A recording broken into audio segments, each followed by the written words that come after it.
Je suis au courant un peu de sa situation en off depuis quelques semaines. Malheureusement, je sais trop bien ce qu'il vit parce que j'ai été à peu près dans la même situation l'année dernière, à la même époque, juste avant les championnats du monde, où j'ai dû abandonner parce que, avant même d'y aller, parce que mon tendon, alors c'était pas le même tendon, mais c'était sur le même, sur le même muscle, qui était pareil. Moi, il était décollé à 90%, donc je savais que j'avais une chance de péter et en plus, j'étais pas performant. Donc là, déjà, au moins, on sait où il en est. Enfin, en tout cas, publiquement. Et il a un dilemme qui est énorme parce que ça aurait été n'importe quelle compétition, il n'y avait aucune question à se poser. Mm. Il bâchait, il prenait tout le temps qu'il faut pour pouvoir récupérer, etc. Mais là, on est tous conscients que c'est la compétition d'une vie, que même si tu n'es pas performant, dire, quand tu vois ce qui se passe et tout, tu as envie de te dire au fond de toi-même, ouais, mais j'ai peut-être raté quelque chose, même si je peux pas. Alors, je pense que là, il faut être lucide. On ne sait pas, déjà, s'il va prendre part au départ. Donc, s'il va commencer son DK. Et après, objectivement, s'il finit, c'est un miracle énorme. Parce que ce qui, en plus, lui, il a choisi la discipline où il a 10 disciplines à faire. Et en plus, l'ischio, c'est le muscle qu'on utilise pour courir vite. Bien sûr. Et l'athlé, la base, c'est de courir vite. Et si tu fais les choses à 50%, en fait, tu vas rien pouvoir faire. Il y a certaines disciplines où il va pouvoir, on va dire, un peu sauver les meubles. Mais la première journée, elle peut à peu près passer, et encore. Mais la deuxième journée, c'est mort. Entre le 110 mètres haies et la perche, c'est les deux disciplines où si t'es pas à ton engagement quasiment optimal, tu peux pas faire tu peux pas la pratiquer. Donc là, c'est très très très compliqué pour lui. Après, je pense qu'il a fait tout ce qu'il fallait et même plus. Le connaissant, c'est une évidence. Mais ouais, là, de toute façon, je le connais, il va se donner jusqu'au dernier moment. Je pense au fond de moi qu'il va y aller. Ouais, il peut pas. Je pense qu'il ne peut pas s'empêcher d'être au départ. Sinon, il n'aurait pas été là. S'il savait déjà de base qu'il n'aurait pas pu prendre le départ, il serait resté chez lui. Tu penses qu'il va prendre le risque? En fait, le truc, c'est que de toute façon, il sait l'avantage qu'il a, c'est qu'il sait ce qu'il a. Et ça, c'est quand même quelque chose qui est non négligeable, parce qu'à partir du moment où tu sais ce que tu as, ton cerveau, il va déjà commencer à anticiper 2-3 trucs, à squeezer un petit peu le faisceau endommagé, à demander aux petits copains musclés à côté, tiens, faut que tu bosses un petit peu plus, etc. Donc là, après, on n'est même pas dans un truc où on se dit, on n'est pas dans une recherche de performance. Déjà, on est dans une recherche d'être capable de faire quelque chose.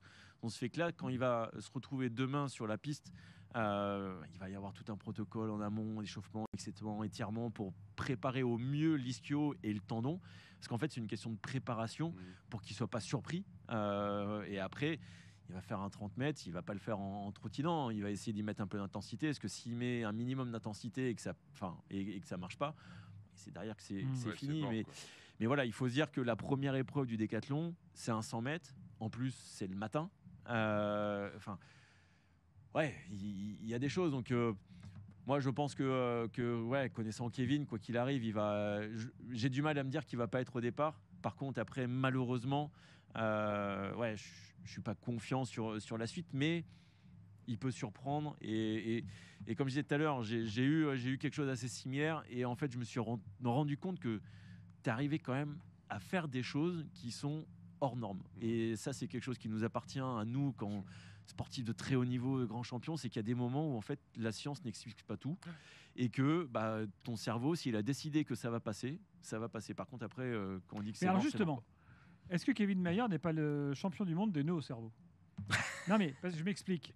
On l'a souvent vu dans des grandes compètes où il y avait un petit truc, un petit bobo, un petit machin, puis tu le voyais, il faisait des grimaces, et même ses coachs, des fois, ils ne savaient pas trop sur quel pied danser, ce qui l'empêchait pas parfois de performer.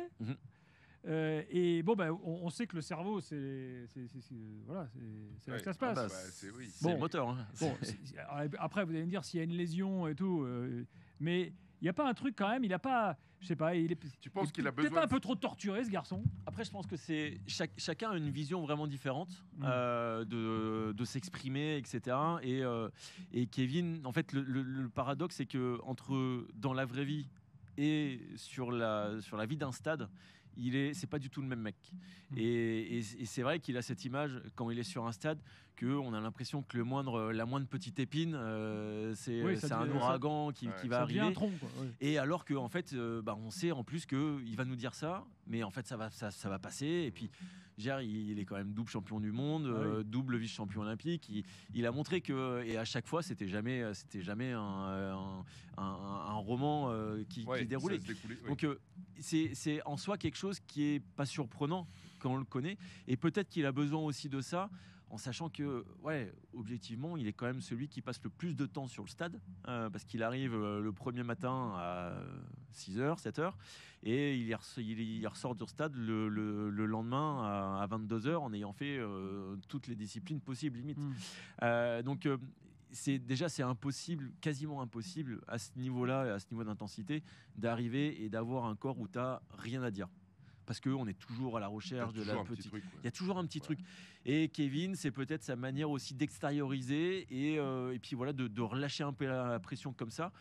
Et on sait qu'en fait, une fois qu'il est sur le terrain, c'est une putain de machine. Et il va jamais lâcher et puis il va se donner jusqu'au bout. Donc moi, je sais que j'ai appris à m'en détacher et à ne plus l'écouter. Enfin voilà, je m'en fous, tu vas dire ça, etc. Mais c'est pas vrai, on sait très bien qu'il va aller jusqu'au bout. Et après, il y a des degrés. Et là, on sait que de fait d'en parler comme ça en amont, et puis c'est que c'est plus grave que d'habitude. C'est que c'est vraiment grave. Et c'est qu'il y a un vrai truc. C'est pas un petit bobo, c'est pas une petite crampe, c'est pas un petit truc qui peut s'aggraver tranquillement quoi. Là, on sait qu'il y a un vrai risque. Et c'est tout l'enjeu, c'est tout le dilemme qu'il va avoir. Et voilà, il va recevoir énormément de soutien. Il a mis un protocole en place qui est monstrueux. Il s'est donné tous les moyens de réussir, en sachant que la mission était très compliquée. Mais il a déjà surmonté des grosses épreuves. Donc, vendredi matin, on verra où il en sera. Honnêtement, moi, je lui souhaite que ça pète pas pour le 100 mètres, pour qu'il puisse au moins vivre quelque chose. Même s'il court le 100 mètres en 11,50, je veux dire, là, on n'est même plus sur la perf. Je pense que là, c'est quelqu'un qui nous a fait vibrer pendant des années. J'ai fait quasiment plus de la moitié de ma carrière avec lui. On a porté l'équipe de France tout en haut. Et je pense qu'il mérite de pouvoir vivre une émotion très positive au Stade de France. On voit que le public, il est chaud. Son drame, c'est qu'il a 32 ans, mine de rien. Et mais ça, l'âge, c'est rien.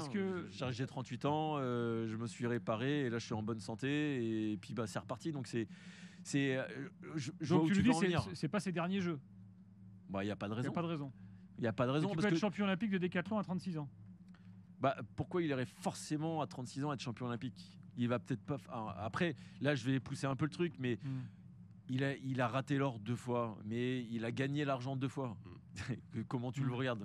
Il a quand même gagné l'argent 2 fois. Et puis, il restera le plus grand décathlonien de il a le record français, du monde, etc. Et si là, forcément, il va être sur une frustration énorme parce que dans quelques mois, quand tout ça sera passé, forcément, Paris, ça va rester en travers de la gorge parce que tu dis.